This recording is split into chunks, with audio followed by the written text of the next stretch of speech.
Of our life is coming from the programs of life, how to live life that we get in the first 7 years of life. That's why poor people stay poor and rich people stay rich. The movie The Matrix is not science fiction, it's a documentary.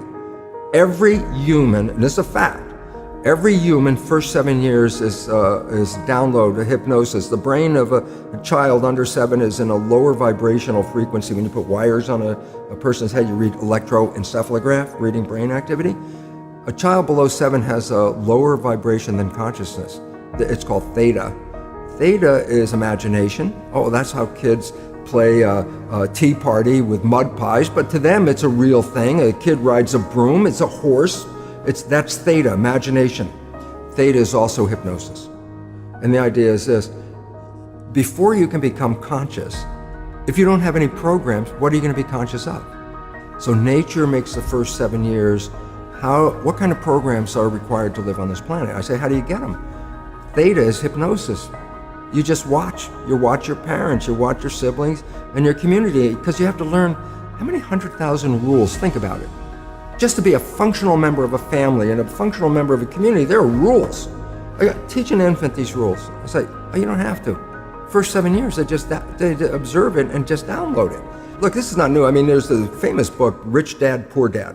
Sure. And basically said you come from a poor family and you could struggle your whole life and try to get rich, but you're not going to make it. And if you come from a rich family, you could be stupid your whole life and make it. Not because it was thinking, but it was unconscious behavior that was downloaded from rich families into kids, which is unconscious. So they're making the right moves unconsciously. If they engage their conscious mind, then they look stupid, but it's unconscious. And that's the same thing with poor people. Poor people have beliefs from the family. Oh, you can't make it, life's a struggle, things are hard, who do you think you are? And if that's the program you get, then 95% of the day you will sabotage yourself. And that's why poor people stay poor and rich people stay rich, because the programming. 95% of our life, this is a fact, comes from those programs in the subconscious. Every day, only about 5% of their life are you using conscious, which is creative. 5%. So your life is being lived, even though you think you're living your life. Exactly, and you don't see it because it's called subconscious, below conscious. And the Jesuits, for 400 years, they were boasting. People didn't understand. They say, give me a child until it's 7 and I will show you the man.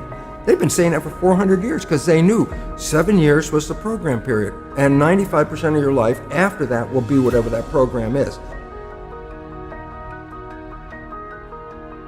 So you don't have to try and think about what happened. I just say, look at your life. The things you like that come into your life come in because you have a program that supports them. But anything you struggle with, work hard at, put a lot of effort into making it happen, why you're working so hard, inevitably, you have a program that doesn't support that conclusion and you're trying to override the program. So you don't need to do a lot of shrink and psychology stuff. You just look at your life and say, where am I struggling? Because wherever you're struggling, inevitably it's a program in your subconscious that does not support that destination you've been looking for.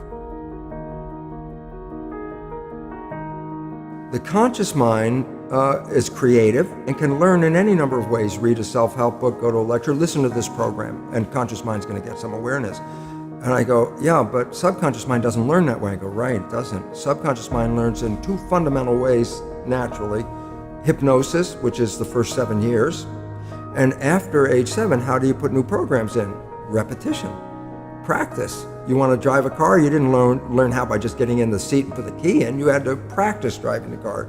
You want to learn the alphabet. How many times did you go from A to Z? Try to go to A to Z before you can complete it. And once you completed it, you didn't have to go back and do it again. So 2 phases. You want to train the subconscious mind. Hypnosis, repetition.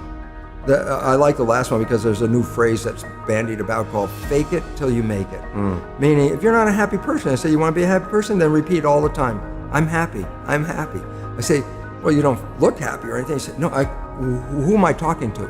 By repetition, I'm talking to subconscious. Okay. If subconscious gets, I am happy, and 95% of your life comes from that subconscious, there will be a point once the subconscious got, I am happy, you don't have to say it again. Okay. It'll be automatic. And that's why we see people do affirmations and gratitude journals and stuff, because if you do that daily, It's repetitive, and that's the secret part.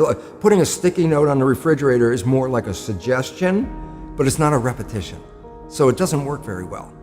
But you have to do, repetition is a habit. It's making habit. So you got to do something religiously in the sense of repeating it to make it work.